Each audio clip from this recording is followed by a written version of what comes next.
ஓம் ஸ்ரீ தாரா நேயர்களுக்கு வணக்கம். நம்மள்ல பல பேருக்கு உடல் வலி, ஷோல்டர் பெயினு, வயிறு வலி, அதாவது வலிகள் வந்து ஒண்ணு பிசிக்கலி ஏதாவது தப்பா இருந்து வலி இருந்தால் டாக்டர்ட்ட கன்சல்ட் பண்ணி அப்படி பண்ணலாம். பட் ஜென்ரலாவே கால் வலி வலிச்சுட்டே இருக்க சொல்றதும், கம்ப்யூட்டர் நெறைய வேலை சேரும்போது இந்த இடத்துல கழுத்துல, இந்த பின் கழுத்துலலாம் ரொம்ப வலி இருக்கும்.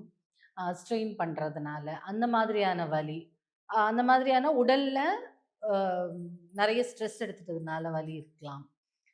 அந்த மாதிரி தலைவலி ஸ்ட்ரெஸ் எடுத்து ரொம்ப வரும்போது, அந்த மாதிரிலாம் உடல்ல என்ன விதமான வலிகள் இருந்தாலும், நீங்க சொல்லக்கூடிய ஸ்விட்ச் வேர்ட் வந்து என்னன்னா, வெசேரோ. இந்த வசேரோங்கிறது ஒரு இட்டாலியன் ஸ்விட்ச் வேர்ட். நீங்க அது வந்து வலி இருக்கிற இடத்துல ஆ என்ன பண்ணலான்னா, இன்ஹேல் பண்ணிட்டு, அந்த மூச்ச அங்க கொண்டு போய் இருக்கிற மாதிரி அந்த எங்க வலிக்குதோ அந்த இடத்துல நிக்க வச்சுட்டு, சும்மா அது ஒரு விசுவலைசேஷன் தான். நிக்க வச்சுட்டு, உங்களுக்கு வந்து அந்த வெசேரோ வெசேரோன்னு நீங்க சாண்ட் பண்ணிட்டே இருக்கும்போது, அந்த வலிகள் குறைய ஆரம்பிக்கும். ஆம், இல்லாட்டி எனக்கு வந்து ஜென்ரலாவே ஒரு பாடி பெயின் இருந்துட்டே இருக்குங்க. வீட்ல நெறைய வேல. நெறைய பேருக்கு வீட்டு வேலை செஞ்சு கை, கால் எல்லாம் வலிக்கும் இல்லையா? அந்த மாதிரி இருக்கும்போதும் இந்த அ வ ஸ்விட்ச் வேர்ட சாண்ட் பண்ணலாம்.